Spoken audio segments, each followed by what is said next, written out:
President William Ruto now says he is ready to work with Homa Bay residents and their elected leaders and the Nyanza region at large after the August elections.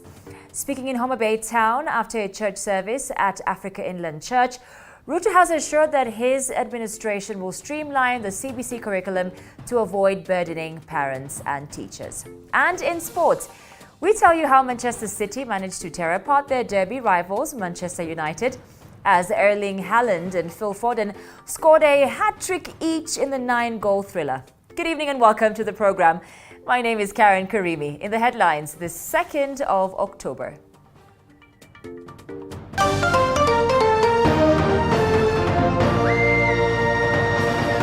Tonight, 7 family members perish after fire burns house in Nyanza's Embu County. Majirani, wananchi wote, kila mtu ambaye alikuwa anapita hapa, kama una information yoyote, ujitokeze utusaidie kwa uchunguzi. Also tonight, children have become an easy target of abuse from their caregivers who might be in need of psychosocial support. Ananitumia kama anafanya kila kazi kwa nyumba. Niende maji nioshe vyombo, nitaandikia wengine wakuja walale na wapitie wakule. We tell of violence against children in informal settlements in Kenya. Plus, President William Ruto pledges to work with leaders in Homa Bay County. Tutashirikiana na viongozi wenu na hii Homa Bay haiwezi kubaki nyuma wakati Kenya inasonga mbele. As County Governor and area MPs skip the church service.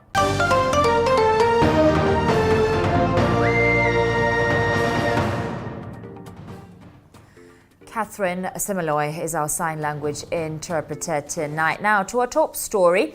Police are investigating an incident in which 7 family members of Gishishe village, Runyenjes, Embu County, died in a dawn inferno. Now, the 7 include a father, mother, their 3 children, and their 2 grandchildren. Confirming the incident, Embu East Deputy County Commissioner Jane Waruinge said investigations are underway to establish the cause of the fire. Andrin Kilemi now reports. Nothing could have prepared the residents of Gishishe village for this early morning since where the remains of a 3-bedroomed house that was razed down into ashes together with its occupants laid bare. 7 family members died in the incident. A father, mother, their 2 children and 3 grandchildren all burnt beyond recognition. Mimi nikafikiria nachoma wale siabu wale wanatembea usiku. Nikaona huu moto ni mkubwa sana, si wa siabu. Nikaenda karibu.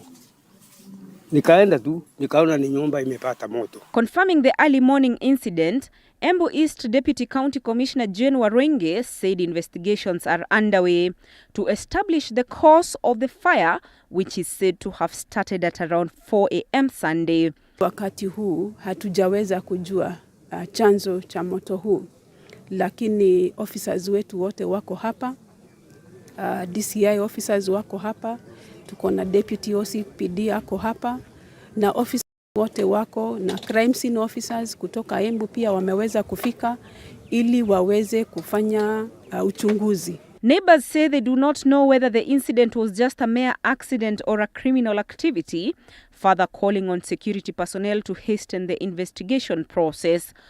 Yule mdogo sana ako na miaka 4, mwingine ako na miaka 6, mwingine ako na miaka 8, mwingine alikuwa anaenda kufanya mtihani wa KCB.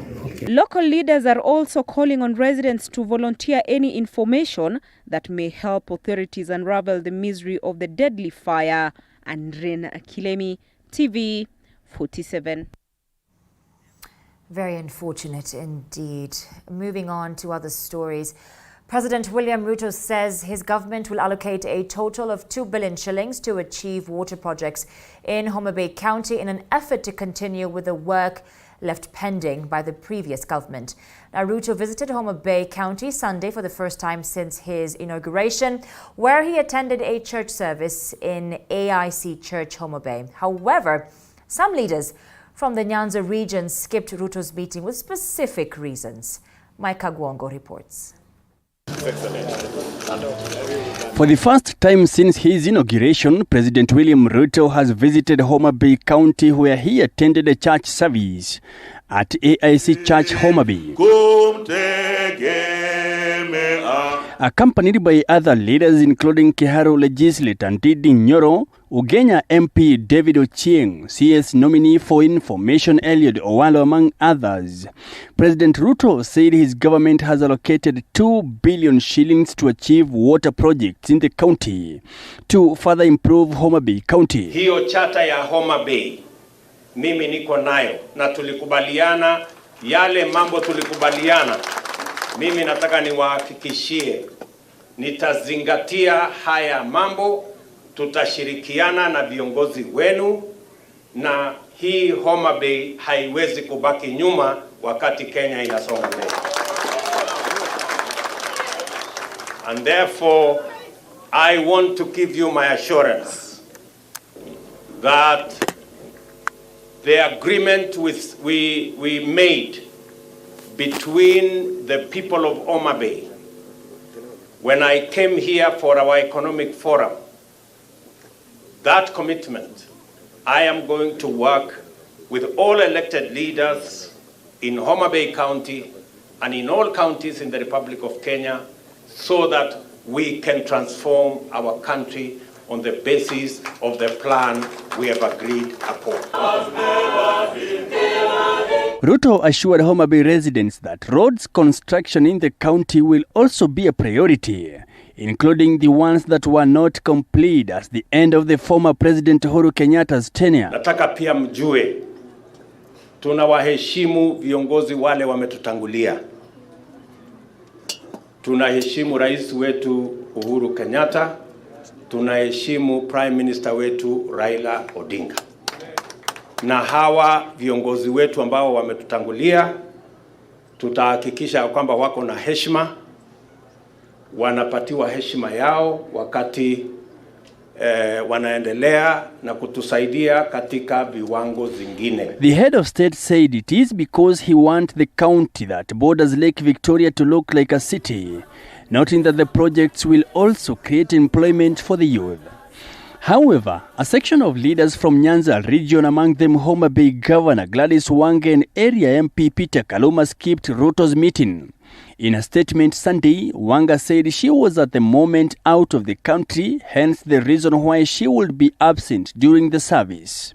Wanga noted that despite her absence, the president will be received well by Homa Bay residents. Competition is over. Si tumemaliza mambo ya mashindano.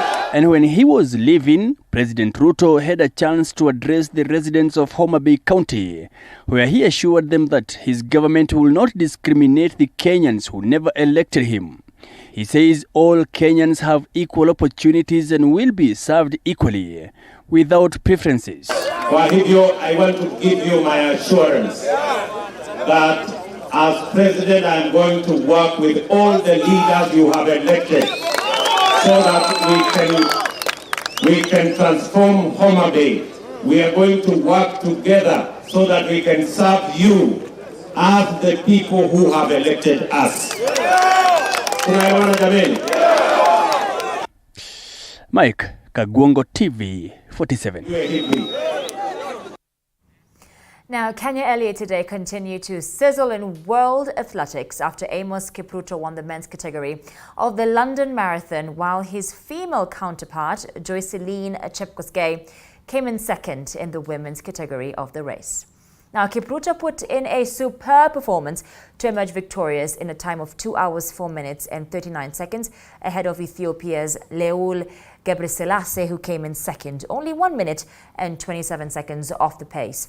Meanwhile, in the women's category, defending champion Chepkosgei failed to keep up with the pace of Ethiopia's Yehulo Yelimzref, who pulled away with 5 kilometers remaining to finish first in a time of 2 hours, 17 minutes and 26 seconds. Now, similar results were posted by Kenyan athletes 7 days ago when Kenya's Eliud Kipchoge won the men's category of the Berlin Marathon, while his compatriot Rosemary Wajir finished the women's category second. The legend Kenenisa Bekele, at the age of 40, finishes fifth in a time of 2 hours, who has a PB of 2 hours, 3 minutes, and 39 seconds, followed by Mozanek Jeremu, fourth all-time, PB of 2 hours, 2 minutes, and 55 seconds are all out front, leading the men through the 5K mark in 14 minutes and 45 seconds. After 10 kilometers, the split is 29 minutes and 26 seconds, increasing the pace by 4 seconds, split to 30K in 1 hour, 28 minutes, and 49 seconds. Still, 7 men all have the ability to win the race, and with the paces dropping out, the race is on.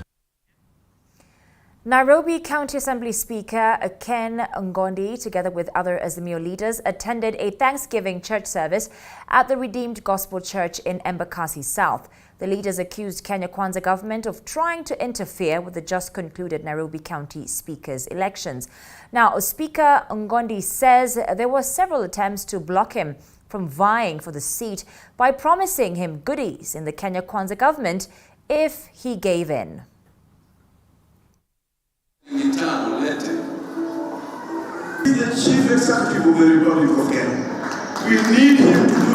So vile mimi nyinyi mko na matumaini kwangu kama MCA wenu, na mimi pia niko na matumaini kwa spika wangu. Najua mambo yangu nikipeleka pale juu haitakwama. Na sababu pia niko na baba yangu hapa na mama yangu hapa, ikikwama kidogo nitakuwa naleta ripoti hapa.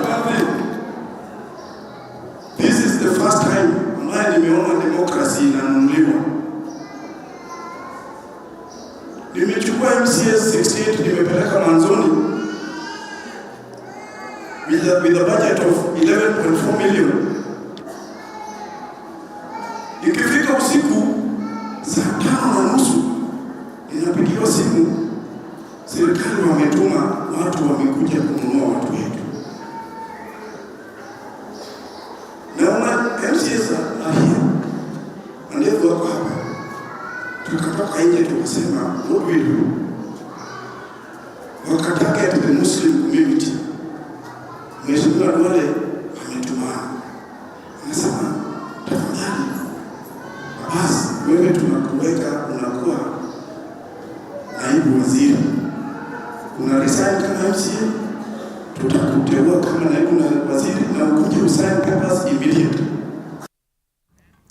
Now to our special feature tonight, and violence against children in informal settlements in Kenya has been on a steady increase since the onset of COVID-19. Experts say children have become an easy target of abuse from their caregivers who might be in need of psychosocial support due to challenges they face in life.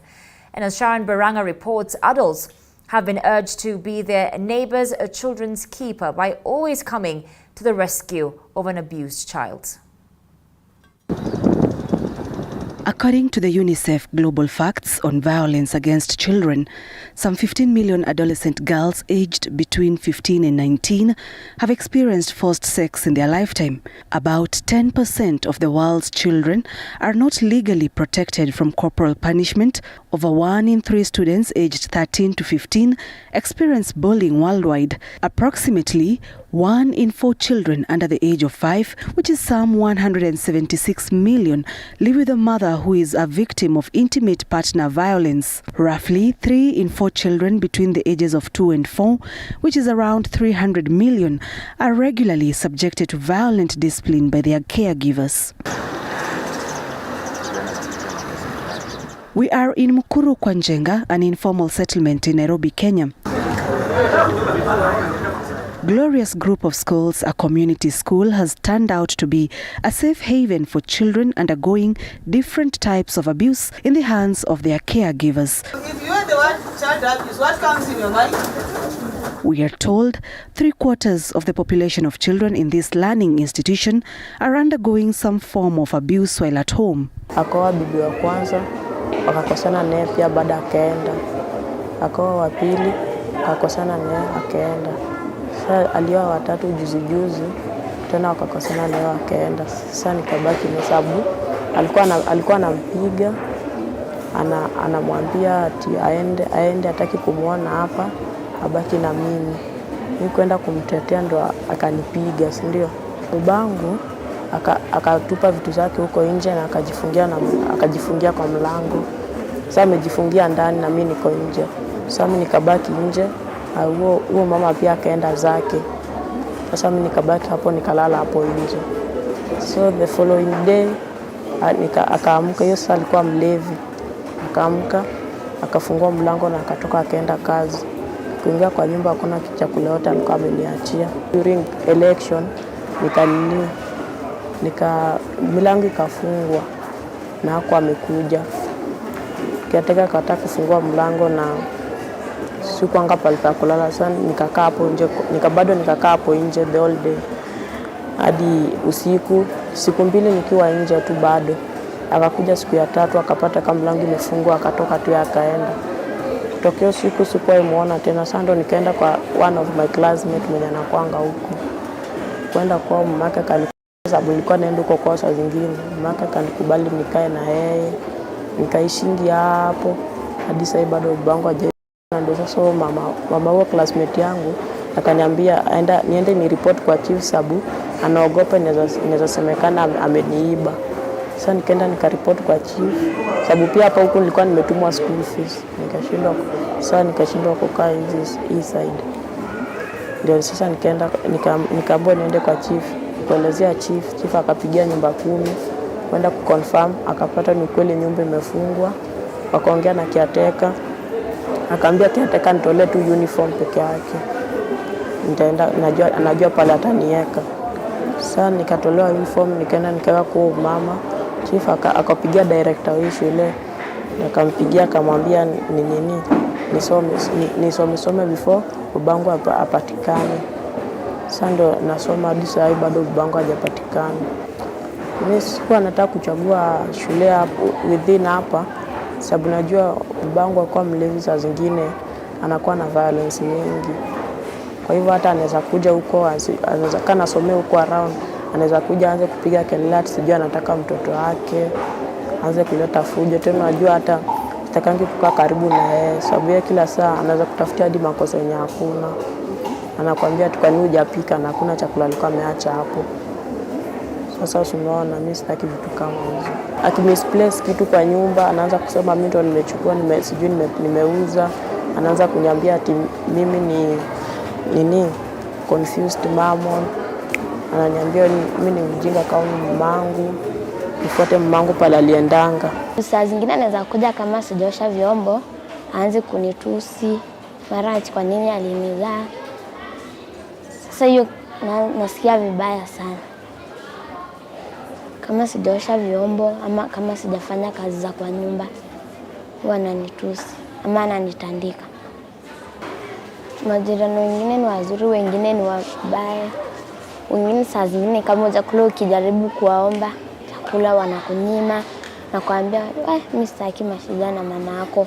Sasa itabidi utakaa kwa nyumba hadi mama yako akuje, na mama yako anaweza kuja kama amechelewa lakini hana chakula. Alituambia sisi tukiwa hapo sisi zote. Alisema tuasume kama amekufa.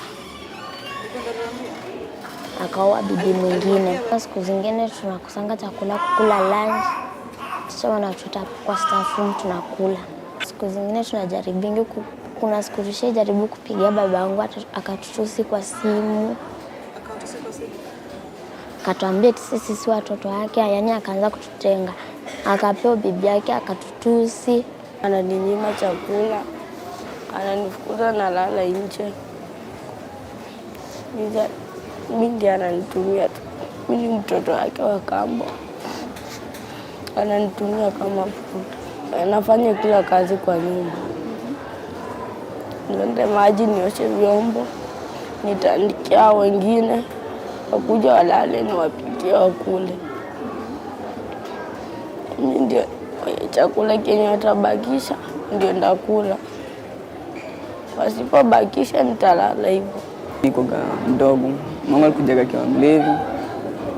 Ananipesa njuza kwa naye nilimzaa. Kwa hasira venye akamshika kisoko na katakata mboga na kwa mlevi. kashika karushi kuja kamikataa hapa. Most time nikitoka shule napata mama yuko ameenda tuseme kutafuta tu kibarua. Sasa nikimaliza kazi iko kwa nyumba naanza kusoma. Wakati nasoma baba anaingia anasema hataki mtu anasoma kwake. Anachukua vitabu anarusha nje. Wakati mama akija akianza kuulizia anatorosha na panga anasema tutafute pahali pa kwenda, yeye hatutaki hapo kwake.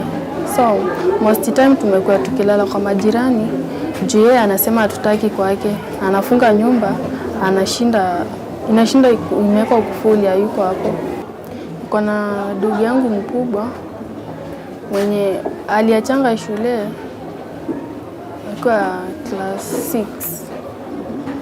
Juu baba alisema yeye asomeshi watoto, kazi yake ni kulewa, pesa zenye anapata ni kulewa, hadi chakula hawezi nunua. Alikuwa ananipiga juu majirani ndo waliongea, hadi kazi ilikuwa anafanyishwa kazi mingi, hadi majirani wakaanza kucomplain, kaacha kupewa kazi mingi. These voices represent thousands of voices of children in informal settlements that are often drowned in abuse and in most cases go unreported. A majority of the children we spoke to who are currently being abused come from broken homes. Wengine pia wanakuja kama wako abused. Baba alitoka kule ako na hasira zake, emotionally affected, labda sababu ameenda kunywa pombe na hana kazi, haja provide needs kwa watoto. Unapata wamechapwa vibaya sana. Kwanza kuna wengine tena wanakuwa abused kwa sababu ya drugs. Kama kuna several cases around 4 ambazo nimehoji mwenyewe. Mtoto ameishi ango yake, babake ni mlevi sana, huwa arudi kwa nyumba. Kwa hivyo ameopt kwenda kuishi na ango. Na sasa ango anamwabuse sexually through the anal sex. So mpaka mtoto anaanza kutoa ule uzaa. Anashindwa mpaka na kukaa kwa class. Na wazazi wengine pia uchipata ni single mothers. Alafu akiwa single mother wakati mwingine huwakaribisha wanaume wengine kwa nyumba wengi. So wakibadilisha hivyo watoto wanakuwa affected emotionally. Wanashindwa sasa au wanaishi vipi wakisikia wengine wakisema baba, wengine wakiita, wengine wanasema wazazi wao wamefanyia vitu, lakini hawa wana. Kwa hivyo wanakuwa abused sometimes hata in the absence of the mother. Huyu ango anakuja pia ku abuse the daughter. So unakuja ako very low in class. Mtoto alikuwa bright but kwa sababu ya environment na changamoto anapitia, anarudi anakuwa flat kwa performance. Tena inamuaffect hata kucheza na wenzake. Experts say there has been an increase in the cases of child abuse since the country started dealing with the COVID-19 pandemic. Because of the challenges of the corona, that pandemic, most people, parents lost jobs. And so there were that increase of GBV in families, that is domestic violence, went up in most families. And so you'll find that most parents, like fathers, maybe the wife is demanding a certain commodities. So the father tends to vent this anger on the children. So you can see, I can say that during this period from 2020 March till today, the rate has been high as far as the domestic violence, especially these children being affected, went high. What is that child being done to? Huh? There are different types of violence that children are exposed to. I would consider violence to be any negative behavior that is directed towards children, or there are also those indirect forms of violence where children see that negative behavior being directed towards somebody who is close to them. And there are different forms of violence. There is physical violence, there is sexual violence, there is emotional violence, there is verbal abuse, there is also child neglect is also considered a form of violence. According to the World Health Organization, other effects of violence in children are death, severe injuries, impaired brain and nervous system development, unintended pregnancies, and it also contributes to non-communicable diseases. Yeah, there's a case I still remember where there's a guy, a father who was defiling his own kids, 2 kids. One was 6 years and the other one 4 years. And the mother, and I know she's not alone, she was afraid to come out to the public and say, this is what my husband is doing to our children, because of fear of reprisals. But I had to take a lot of time to make sure that she complied, and we took her to the police station, we took her to Tumaini, the kids were examined, and it was found, yes, the dad was abusing them, and necessary measures were taken. Still on the same. There's a boy which I'll not name, but 10 years a boy. He had been beaten. By one of his parents, and the boy could not sit. So I got the information. I shared with the police. Then the parents were picked. The boy, as we speak, is at there's a children's home up here. He was taken there and is going on well. Children exposed to violence have problems hitting milestones when it comes to their development. I saw some recent figures suggesting that up to 80% of children in Mukuru are exposed to violence or violent conditions. I think because of the situation of lack, the stressful conditions, the condition where people find that they do not have activities to engage themselves in, those may predispose people to violent activities. And children, being a vulnerable population, not able to speak up for themselves, some of the children who are abused are not even able to speak up. And because children sort of form a captive audience, they are easy targets for violence. You find that many children in these settings, or many of the adults, sort of like to release their frustrations. The first target will be children, because those are easy and available. And they will not hit out. Children will not hit back at them. They will not speak about it. So the violence is likely to continue in a vicious cycle. Violence today, later on, children who have been exposed to violence are also likely to be violent adults. And you find that if that vicious cycle is not broken, then we have a problem in the future.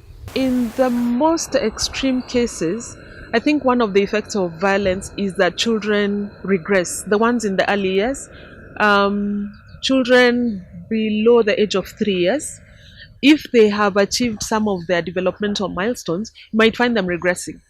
For example, you might find a child who is speaking, they stop speaking. A child who is walking around may resort to crawling because of the violent activity that they have been exposed to. Other children may speak in using words which are not understandable, because it's sort of a trauma response. The brain cannot process the violence that they have been exposed to, and so that is one coping mechanism that the child's body uses. So violence has several effects. Apart from regression, you find some children hitting back at others. Sometimes violence also creates PTSD. Children begin to suffer from post-traumatic stress disorder. And an event might happen, or something might happen that triggers the emotion that they experience at the time that they were exposed to the violence. So for example, if a child has witnessed maybe their mother or their caregiver being hit and doors being banged, that child, by hearing, when they hear a door being banged, it brings back that memory of the violence being meted out on their caregiver. Sometimes children's personalities change. You might see maybe a previously bubbly, talkative child becoming withdrawn or walking around looking sad. I think those are some of the signs to watch out for. In the cases where a child has been exposed to sexual violence, I think the most obvious sign to watch out for is the child's walking style. Is this child walking in a strange way? And you can tell. If a child has been violated sexually, they will probably be walking slowly or walking with their legs apart or struggling to walk. So what happens to the child after a case of abuse has been reported? I think that's something that we need to deal with at higher levels, or we need to ask our policy makers, our policy decision makers to deal with, because when the report is done, the child goes back home. They're being taken back to the same situation in which they experienced the violence. There is need to think about alternative spaces that these children can be taken to as the violent situation or the situation that caused the violence to happen is sorted out. I think also we can think about the child protection officers following up at the child's home to see if there are any changes and see if there has been any improvement in the conditions or the environment of the child, just to ensure that the violence does not happen again.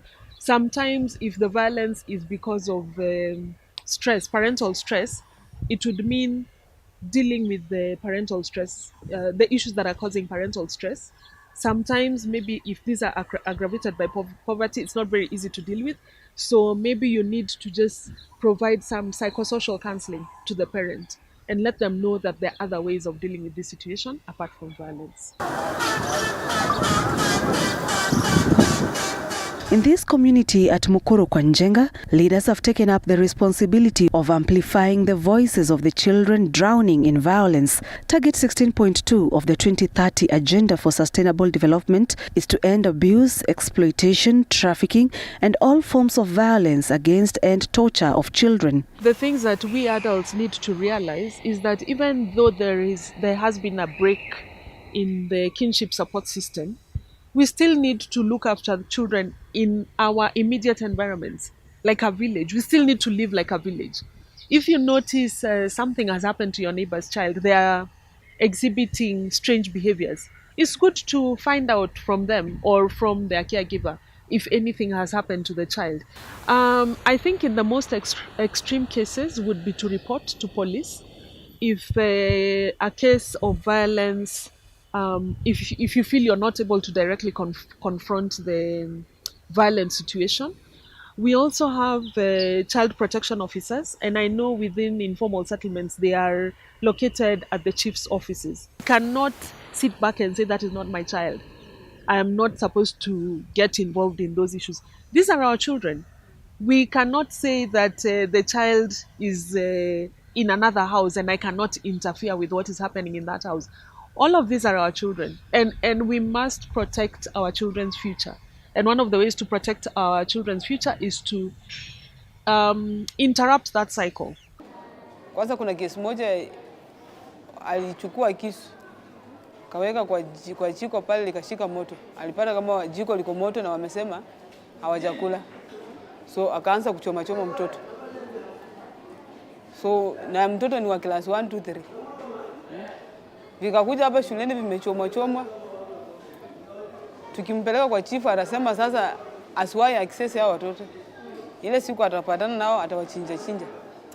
But now tulifuatilia tukampeleka kwa chief na watoto wakapelekwa kwa safe space. Sasa wanaendelea na masomo vizuri. I think the other thing is to sensitize people on the need on where they can report the cases. We know we have the child helpline service, but not many people have access to that line. They're not able to call. Maybe they don't have credit or they don't know the number. The other thing is to just encourage use of positive discipline. Sometimes children are exposed to violence as a form of discipline, corporal punishment. There are other ways of disciplining children, positive discipline. You can sit the child down, talk to them, and let them know that what you have done is wrong and you shouldn't repeat that. You can withhold privileges.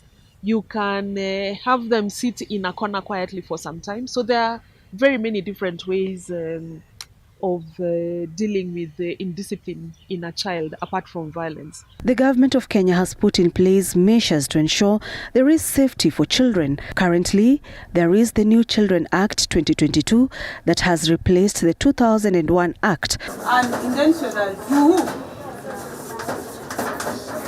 which provides enhanced legal provisions to safeguard the rights of children in the country. Something has been done intentionally or Sharon Baranga, TV 47. done to this child that can do it, can go.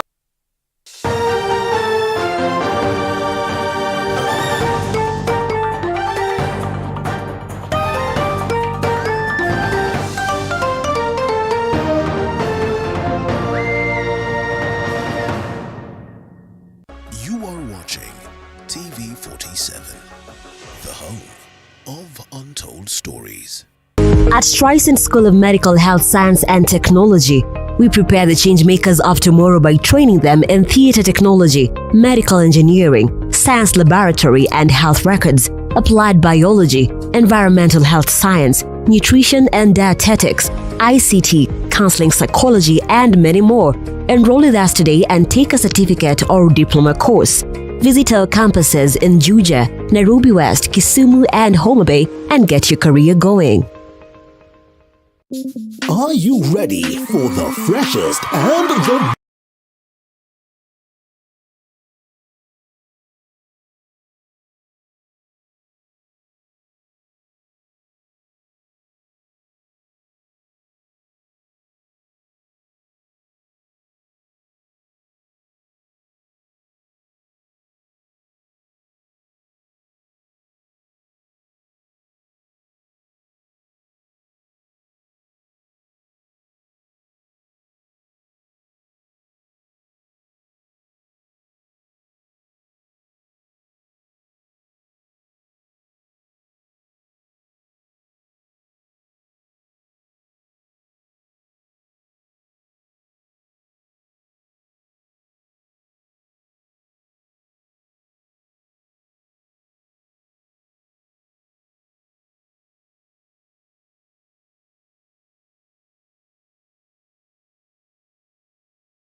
Welcome back to TV 47 Weekend with me, Karen Karimi. Now, President William Ruto's tour of Nyanza on Sunday has kick-started a long-term charm offensive for the country's fifth president in a region that supported and voted for opposition leader Raila Odinga.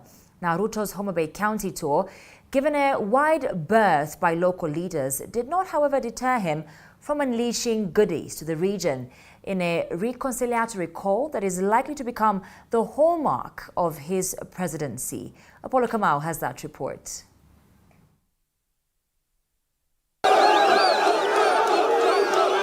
President William Ruto's Homa Bay County maiden tour in Azimio leader Raila Odinga's stronghold marks the beginning of a crucial charm offensive that seeks to rally the region behind his presidency, but also assure the region they are part of his government, despite having overwhelmingly voted for Odinga in the August 9 presidential election. Competition is over. Si tumemaliza mambo ya mashindano. Si ile kazi imebaki ni sisi kuwafanyia kazi sasa. Si ni kweli? Muko tayari kufanya kazi na mimi? Munasema nifanye kazi na viongozi wenu wale mliowachagua. Mimi nawahakikishia nitafanya kazi na wao ndio tupange mambo ya maendeleo ya Homa Bay. Before the trip, Ruto had already appointed a cabinet secretary from the region, Elliot Owalo, with his deputy Rigathi Gachagua making his first trip to Kisumu last week, as the duo tries to consolidate the country in their first term in office. Nyanza, which has known no other political kingpin apart from Odinga, is faced with a Damascus moment in the run-up to the 2027 polls, after a section of its leaders, led by MDG party leader and Ugenya MP David Ochieng, defected to Ruto's camp. Mimi nitaheshimu Rais Uhuru Kenyatta na nitaheshimu Prime Minister Raila Amolo Odinga kama viongozi waliokutangulia, na mimi nataka niwahakikishie hawa viongozi wetu watapata heshima ya kutosha. Former Homa Bay gubernatorial aspirant Evans Kidero, who has formed his own political party, is a person to watch after rejecting Odinga in a region where Odinga has groomed no one to succeed him. Pundits say Ruto's tour is also a spot check to prop up regional kingpins to extend his hustler tentacles, not just in Nyanza, but in the coast and Ukambani regions. Ruto's inroads in Nyanza during his Sunday trip are premised on his willingness to work with all leaders and complete unfinished projects in the region, among them crucial roads connecting fishing villages in Migori and Homa Bay. The fact that no elected leader from the county accompanied the president exposed the soft underbelly of political grudges arising from the August 9 general election, with County Governor Gladys Wanga saying she's out of the country on official duty. Homa Bay Town MP Peter Kaluma said he was not aware of the visit and therefore unable to receive the president. Apol Kamau, TV47.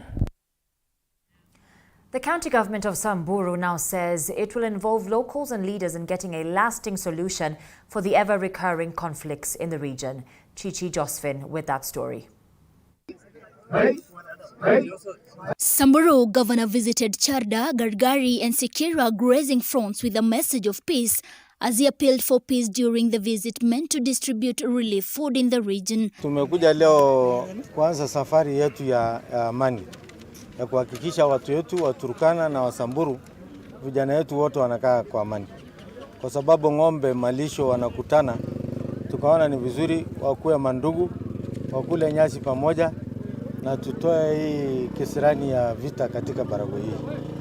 Tumekubaliana kama viongozi na wazee na vijana wetu kwa tutaishi kwa amani. The governor was in company of other elected leaders, among them Samburu Senator Lumbesi Lelengwe, Samburu North Member of Parliament Eli Letipila, and Nachola Member of County Assembly Lawrence Lorunyei, who emphasized on the importance of peace in the region. Peace is not an event, it is a process. This is the first step of the process, and I want to assure our people that we are committed to the process up to the end. The governor and ourselves, during our campaigns, that was our #1 manifesto, and this is the first day. And we've come and told our people that as we promised, we are going to deliver. Na vile governor anatupenda sana, na serikali ya leo inatupenda sana. ni matumaini kwangu na maombi kwangu ya kwamba Samburu North itakwako mfano mzuri kuanzia wakati huu. Watu waishi kwa amani na wakule nyasi, wakunywe maji hapa, na tumekuja kuwaongelesha wote. Tumekuwa leo na mkutano na Waturkana, tumekuwa pia na mkutano na Wasamburu, na hivi sasa tumemaliza na tumesikizana, na bado tutaendelea kwa kutafuta amani, na tutaendelea pamoja na viongozi wote kuwaongelesha kila siku. The leadership has scheduled a number of peace engagements in the coming weeks as they will be engaging with herders to get their views regarding peacekeeping in the region. Fata madede yetu nakaa mzuri, pamoja na mbuzi yetu, pamoja na ng'ombe yetu, nakaa mzuri, tunakaa unapata na amani. Tumekuwa tukipoteza maisha ya warani wakati bado kwa wadogo. Kwa hivyo tukipenda serikali tusaidie tupate amani. Chichi Josephine, TV 47. Hundreds of people in Wajir County gathered in Orahe grounds today and joined in prayers for rain. Muslims believe that it's true that in such collective prayers for rain that the skies will open. Our reporter Hashim Jimal was at Orahe grounds and filed the following report. Clan and political affiliations were put aside as dozens of people gathered at Orahe grounds to seek Allah's intervention from the punishing drought. Even the young ones skipped the usual weekend madrasa to join the prayers for heavens to open and the much needed rain. We are here today. We have performed a prayer called istisqa, prayer for called rain.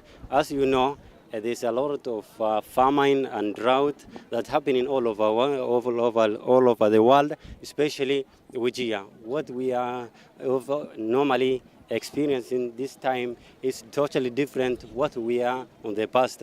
As you know, in the last 4 years we have never got enough rain, and now as a Muslims we have gathered today here this morning here to pray Allah subhanahu wa ta'ala to provide for us rain. And actually the Muslims have shown their need actually, and almost about 4,000 to 5,000 people gathered here.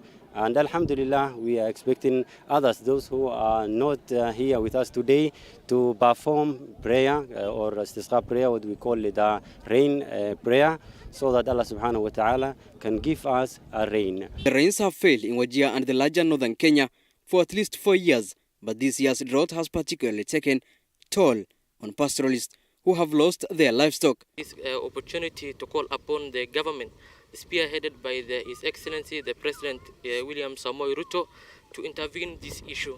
There are many things that they can do, including doing the water boosters for these pastoralists which are faced by this drought. I also call upon the county government of Wajir County, headed by His Excellency Governor Ahmed Abdullahi Jir, all the 6 elected MPs and the MCs, and all the NGOs and all other well-wishers to help these people who are faced by this drought. Elders and religious leaders are planning to hold more of such prayers in the coming days as the drought continues to bite. Hashim Jimal reporting for TV47, Wajir County. Over 174 people died at an Indonesian football stadium after thousands of angry Arema